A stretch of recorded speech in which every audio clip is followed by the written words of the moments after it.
시나리오였다 이렇게 얘기할 수 있죠. 그러니까 정직 2개월도 저는 제가 보기에는 그런 어떤 고도의 정무적 판단이 개입된, 그러니까 해임 안 하면서 2개월만 해서 조금 뭐 이렇게 여지를 주는 것처럼 하는, 그러나 실질적으로는 해임과 같은 결과를 가져오는 거고, 거기에 맞추어서 추미애 장관 사태까지도 이미 저는 짜여진 시나리오였다고 봅니다. 또 이미 추미애 장관의 행보들이 뭐 검찰개혁을 관한 책을 읽는다든지 국민의 검찰로 거듭나게 된다든지 이런 그 메시지 자체가 이미 자신이 그 다음에 어떤 행동을 할 거라는 것을 예비한 것이었다 이렇게 생각을 하고, 문재인 대통령이 그런데 저기에 대해서 용단을 높이 결단을 높이 평가했다. 이것은 추미애 장관의 추진력과 결단이 아니었다면 권력기관 개혁은 불가능했을 것이다.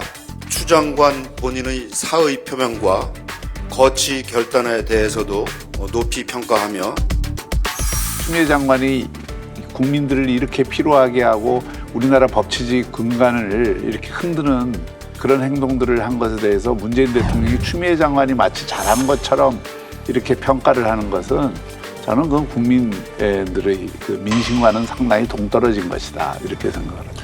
결국 대통령이 그 추미애 장관한테 그 뭐 결단이다라고 이렇게 이야기를 해주신 거는 윤석열 총장 들으라고 하는 소리 같아요. 자, 이번엔 네 차례다.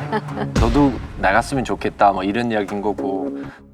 본인이 이거를 또 그 소송을 걸어서 어떻게 하겠다라는 것은 매우 적절치 않다 생각을 하고요. 더 그런 식의 모습을 보이는 거는 도리어 좀 찌질해 보일 수도 있다고 봐요. 그렇게 본인이 사랑하는 검찰 조직을 위해서 결단을 할 때는 결단을 해야 된다고 생각을 하고.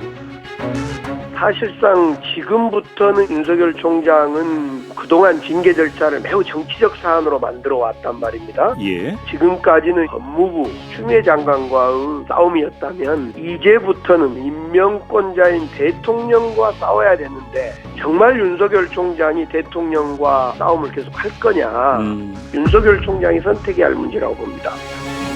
또 사실은 저도 약간은 이게 어느 정도 시나리오라는 느낌을 좀 가졌습니다. 최강욱 의원이 윤석열 그 출마 금지법을 냈는데, 이 법의 의미는 뭐냐면 결국 정직을 해서 질질 끌다가 내년 7월에 결국 나가게 되면, 그러면 정확하게 이 법에 적용이 받는 거거든요. 그래서 이게 나옴으로 인해서 이제 윤 총장이 이제 이 어떤 행보를 보일 것인가가 상당히 고심이 깊어질 수밖에 없는 상황이죠.